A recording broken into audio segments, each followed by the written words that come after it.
Age is community. Aquarius is a sign in astrology that relates primarily to the collective, to the community, and to the goals that we have in our life that we realize through the people around us. So, to understand the Aquarian Age, we have to look first at, I'm going to read you something from my book, which is called Aquarius Dawns, The Shamanic Artist and the Rise of the Wounded Healer. So I'll read you 2 paragraphs from here, and this will lead into a couple other concepts. You can close your eyes if you like, or you can keep them open. For all healing occurs in the open and forgiving heart, the domain where oneness can truly be realized. In the open heart, the self can at last recognize its inseparable and eternal nature. What we must fully experience at the close of the Piscean Age and the dawn of the Aquarian Age is that the only thing which can truly save us is an authentic experience of our essential unity. So from here, we go into this beautiful concept of the Aquarian Age, which is unity in diversity. That the major motif in this emerging cycle is that the more we can express and celebrate our diversity, the more actually the unified field meets itself. We all come together. And this really requires that we get to know ourselves really well. Because in order to contribute to our communities, we have to know what gifts we are bringing. And this is a big piece of the Aquarian Age. So we're all these infinite creators. We're sparks of the great creator. And when we're coming to community, we have to always ask ourselves, what can I bring? What can I offer? Just as much as I am receiving, what can I offer back? Now the shift that's occurring, we've been hearing the term, the shift, and we know that just a little over a year ago, we celebrated the end of this Mayan calendar, the 2012 end date. This was a prophecy date that was 5,000 years in the making, even 26,000 years in the making, because the Mayans have many different calendars that were ending simultaneously on this date of the winter solstice of 2012. And this seems to mark a threshold, a peak moment in a shift between the Piscean and Aquarian ages. And the reason I say that is because when you study the ages are 2,200 year long cycles. These aren't cycles that are just 100 years or something. These are big epochs of time. And so what an age represents, if we look astrologically or cosmologically, is a cycle that is governed by certain types of themes or energies. So the last 2,000 years, more or less, has been ruled by this sign of Pisces. And this actually has to do with how the earth is pointed towards the heavens, towards the stars, where the spring equinox, the rising of the sun, is actually going to land in the constellation of Pisces. Now it's shifting to the constellation of Aquarius. It's like we're pointed. You know how the earth is a little bit, it's not directly up and down, it's a little bit pointed. And it's pointed towards, now it's moving towards Aquarius. And so this gives us this overarching theme. And for the Piscean Age, which really began around the time of Christ's birth, and what we know about that, and some of the great teachers in the religious traditions, such as Confucius and Lao Tzu and the Buddha, this all came within a 500 to 600 year period. And this really began this very sort of religious age that had a lot to do with mythology. And this idea that my belief, or your belief, or this belief, were all kind of competing with each other. There wasn't the one belief. And so the ideal that we all had was a different ideal.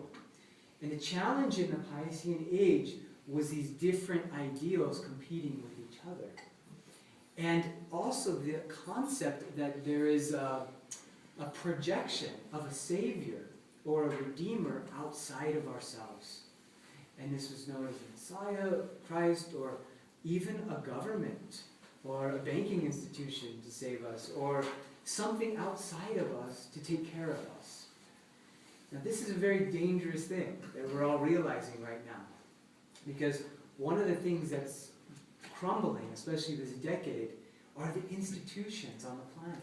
The banks, the governments, all those things we took for granted, they're crumbling.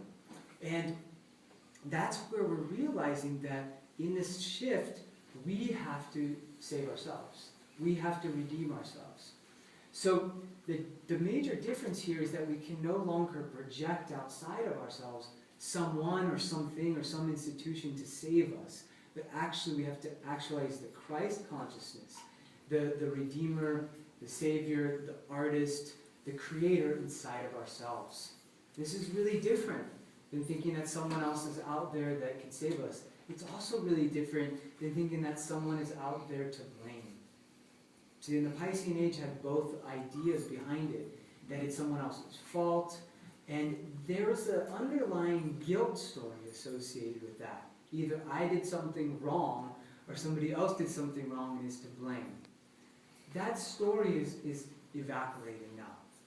In the Aquarian Age, all of us have to own all of our parts, all of ourselves. And this is a difficult task. You know, we are generations right now who are world bridging. We're the ones shifting the ages. You've heard the phrase, we're the ones we've been waiting for, which is the Hopi, native Hopis have said. And you've heard Gandhi say, you know, be the change you want to see in the world. And this is really important because both of those statements are saying that it's now up to us. There isn't someone or something outside of us to blame or to save us. So this is what's meant by awakening the Christ consciousness, that this energy of light, love, compassion, creativity that surges through us. And this is also where we recognize that although we seem vastly different, we're really all the same. You know, genetically we're all the same, we look a little bit different, our skin's painted a little bit different, we have different talents. And the beauty in having all of that diversity is that we really can look around this room and in all of our communities and see everything that we need. And this is why it's so important to recognize, what can I bring to a community? How can I serve? And that's the bigger Aquarian question. How can I serve the collective? Now another theme in the Aquarian Age is freedom. Aquarius, if you know any Aquarians, sun signs, they love to be free, they love to be eccentric, they don't want to follow anyone else's rules. And that's true for the collective now. We're really waking up to what can make me feel most free, most liberated. Right? And that's true for my relationships, it's true in my career path and how I earn resources, it's true in my spirituality. So another thing that we talk about in the Aquarian Age is the power of collaboration. That instead of competition, which has governed us for many, many decades and millennia actually, now we're looking at how can we mutually empower each other. This is what I'm bringing, this is what you're bringing. I need that. I don't have that. I don't know that. And this is also where technology is one of the great themes of the emerging Aquarian Age. Now with the internet and all of the tools that are coming out of that, basically anything we want to learn is just a few clicks away. You know, most things we can learn by going onto YouTube, joining a webinar, calling someone on a teleclass. We have this technology now that is liberating us and helping us establish and awaken to our creative potential. This is really unprecedented, and we're really blessed with this, but it also means that we have to be more responsible. So that responsibility is, well, what am I going to do with this newfound freedom or these new talents that I have? Well, again, we have to own our gifts and then give them back to the world. So, a couple other points, and we'll do a practice. Aquarius, again, if you guys know the symbol, it just looks like two lines of energy and these kind of wiggly zigzag lines.